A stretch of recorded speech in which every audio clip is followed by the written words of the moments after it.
Eh bien, malheureusement, pour le moment, je n'ai rien à leur dire d'autre que de patienter, puisque ces aménagements ont été décidés en quelque sorte par le maire de Paris, sans aucune concertation ni avec les associations d'automobilistes, ni avec les riverains.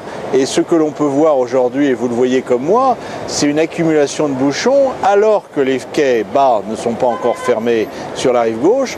Nous en sommes juste aux travaux préparatoires qui portent sur les quais hauts à partir du 7e arrondissement, à partir du musée d'Orsay. Vous voyez que les embouteillages remontent déjà sur la totalité du 6e arrondissement et même sur la totalité du quai du 6e arrondissement.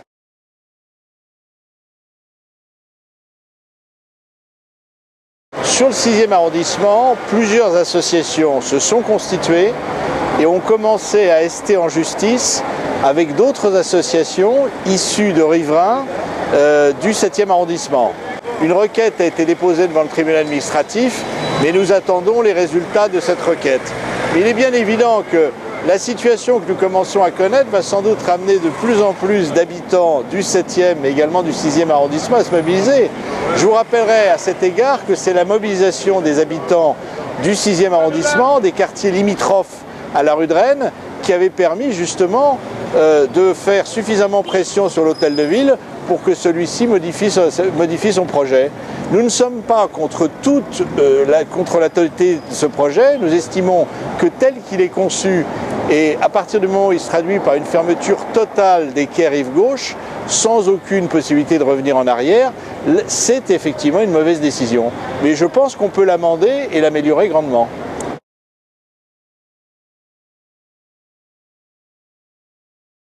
Avec Olivier Passlec, mon adjoint chargé de la sécurité, nous avons rencontré Bernard Boucaud, le nouveau préfet de police, et nous lui avons bien évidemment posé cette question.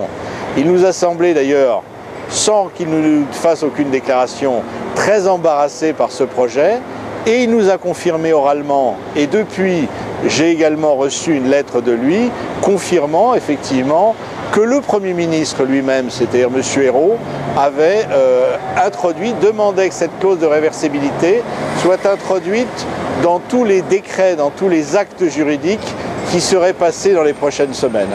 Donc là, il y a effectivement, si une véritable congestion des quais rive gauche et sans doute également du boulevard Saint-Germain se produisait, nous aurions sans doute matière à demander au pouvoir public de faire jouer cette clause de réversibilité.